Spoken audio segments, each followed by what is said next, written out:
সবাইকে শুভেচ্ছা। কেমন আছেন আপনারা? আশা করি ভালো আছেন। আজ আমি আপনাদের শোনাবো এক ছেলের গল্প।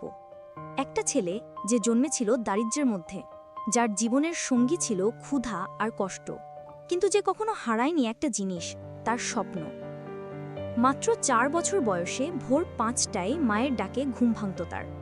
মুখ ধুত, একটু খাবার খেত, আর অন্য বাচ্চারা যেখানে খেলতে যেত সেখানে এই ছেলে ছোট্ট এক বাটিতে খাবার বেঁধে বাবার সাথে কাজে যেত। তার বাবা ছিলেন দিনমজুর, ব্যানে করে বালি টানতেন, আর এই ছোট্ট ছেলেটি পেছন থেকে ধাক্কা দিত ব্যানটাকে। একদিন বালি নিয়ে যেতে হলো এক স্কুলে। প্রথমবার ছেলেটি স্কুল দেখল। তার বয়সী বাচ্চারা দৌড়াচ্ছে, হাসছে, খেলছে, সবার গায়ে সাদা শার্ট, নীল প্যান্ট। ছেলেটির চোখ জ্বলে উঠল। সে বাবাকে বলল, বাবা, আমি কি কখনো স্কুলে যেতে পারবো? বাবার বুক কেঁপে উঠল। তিনি জানতেন টাকার অভাবে সেটা সম্ভব না, কিন্তু ছেলের স্বপ্ন ভাঙতে পারলেন না। হেসে বললেন, হ্যাঁ বাবা, খুব শীঘ্রই। সেদিন থেকেই ছেলেটি স্বপ্ন দেখতে শুরু করল। নিজেকে কল্পনা করল, সাদা শার্ট, নীল প্যান্ট, কাঁধে ব্যাগ, বন্ধুদের সাথে খেলা, পড়াশোনা। বাড়ি ফেরার পথে সে প্রশ্ন করেই চলল, তুমি কি আমার ব্যাগ কিনে দিবে, জুতো কিনে দিবে, সেই সাদা শার্ট কিনে দিবে? বাবা হাসলেন, কিন্তু ভিতরে ভিতরে কাঁদলেন। দিন গেল, মাস গেল, বছর গেল, ছেলেটি এখনও অপেক্ষায়। একদিন তার বন্ধু বলল, আজ আমি স্কুলে ভর্তি হচ্ছি, তুমি কবে যাবে? সে দৌড়ে বাবার কাছে গেল। বাবা, তুমি তো কথা দিয়েছিলে, আমি কবে স্কুলে যাব?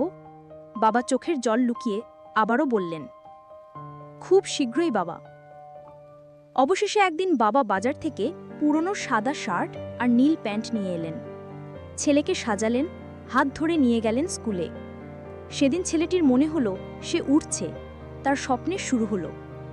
সে পড়াশোনায় মন দিল, ক্লাসে প্রথম হলো, বাবা মার মুখে হাসি ফুটালো। ওরা ভাবল, যা হোক না কেন ওকে পড়াশোনা করাতেই হবে। কিন্তু জীবন নিষ্ঠুর। একদিন তার বাবার কোমরের হাড় ভেঙে গেল, কাজ করার ক্ষমতা হারালেন, পরিবারের একমাত্র উপার্জনের পথ বন্ধ হল। মাত্র 8 বছর বয়সে ছেলেটি পুরো সংসারের দায়িত্ব কাঁচে নিল। নিয়মিত স্কুলে যাওয়া বন্ধ হল, মা বাবাকে বাঁচাতে মাঠে কাজ শুরু করল। ভাবুন তো, যে বয়সে বাচ্চারা খেলনা চায়, সেই বয়সে এই ছেলে কাঁদত খাবারের জন্য। কিন্তু তাকে আলাদা করেছিল একটাই জিনিস, সে হাল ছাড়েনি, সে তার স্বপ্ন মরতে দেয়নি।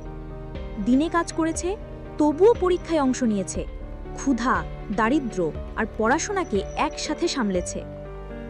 হ্যাঁ, পরে জীবনে সে সফল হয়েছিল, কিন্তু তার অশ্রু, তার রাত জাগা, তার ত্যাগ, এসব এক গল্পে ধরা যায় না। এটা কেবল শুরু, এক ছেলের গল্প, যে কষ্টকে শক্তিতে বদলেছে, ক্ষুধাকে প্রেরণায় রূপ দিয়েছে, আর স্বপ্নকে বাস্তবে নিয়ে এসেছে। এবার প্রশ্ন আপনার কাছে, পয়েন্ট হিসেবে বুঝিয়ে দিচ্ছি। ছেলেটি তার স্বপ্ন পূরণ করেছে, যত কষ্টই হোক না কেন। কিন্তু আপনি কি আপনার স্বপ্ন পূরণ করতে পেরেছেন? আপনার স্বপ্ন পূরণের বাধা কি সত্যিই এত বড়, নাকি আপনি নিজের চিন্তাকেই নিয়ন্ত্রণ করতে পারছেন না? মনে রাখবেন, স্বপ্ন কখনো আপনার দরজায় এসে বলবে না, আমি চলে এসেছি, আমাকে নাও। না, আপনাকেই গিয়ে স্বপ্নকে নিয়ে আসতে হবে। তাই স্বপ্ন দেখুন, যে পরিস্থিতিই হোক না কেন, আপনার স্বপ্নকে সামনে এগিয়ে নিন।